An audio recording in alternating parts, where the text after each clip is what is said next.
Hi, everyone. This is Rob Gibson, and I'm going to be your facilitator for this competency. This is Competency 4. It's great to be with you. I have been involved with this institute now for a couple of years, helped put together some of the curriculum. So I'm sort of deeply invested in it, and I enjoy teaching this particular program. I am a little bit about myself before we get into some of the background of this particular module.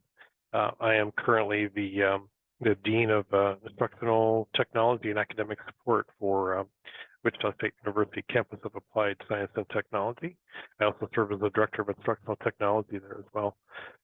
I've worked at a variety of institutions over many years, small private parochial colleges, Research One, small regional universities, you name it. So I've got kind of a cross-section of different sorts of background and institutional types. And I hope I can impart some of that with you during this program.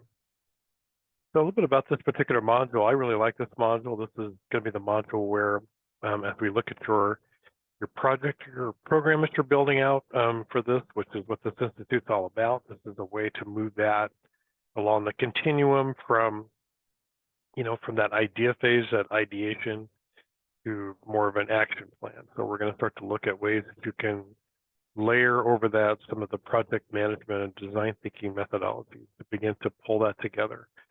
And bring that to fruition.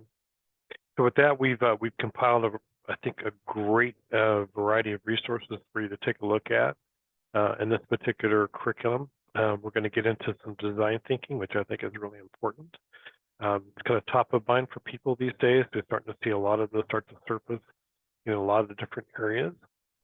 We have another reading which has to do with 4 ways to measure the impact of digital learning. Measurements are really important tool to have so that you can present to senior leadership how much things are actually impacting your instructional strategy. We're going to look at the 4 P's of e-learning project management. We're not going to get into the real high-level version of project management that you would typically see, like with PMPs or Project Management Institute. That's a little more than we want to tackle in this type of course. So we'll look at sort of project management light, if you will, how you can map that and apply that to e-learning projects. And you're all going to need to know how to do that.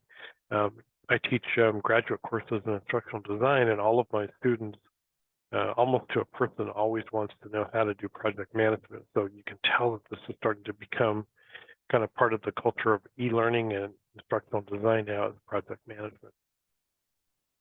We're going to look at a reading which has to do with some activity in the community college sector, which I think is important, so that we look at different institutional profiles and strata.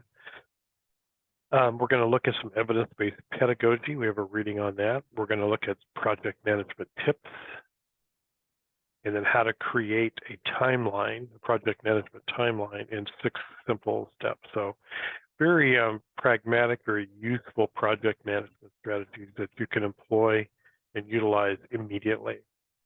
In terms of some videos, we have a couple of great videos that we picked out for you, some design thinking again, and also how to create an e-learning project plan.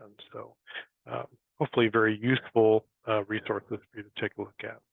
In the discussion, we're going to have you start to discuss and decompose your project with your fellow students in this or learners in this particular institute, and talk a little bit about that. We have a practice, of course, and we have a project related to that, and then, of course, the reflection stage. I just happen to like this particular competency because it's really starting to pull together all of the elements that's been building up to this point in time through the first 3 modules that you participated in, and now you're going to start to actually bring that into that action plan, that project management phase, where you can start to see that and build that out. Because we really want you to come away from this institute with something that's very meaningful, something that you can implement immediately in your institution or your environment. So look forward to working with you. I look forward to seeing your projects as they materialize, and I look forward to meeting all of you eventually.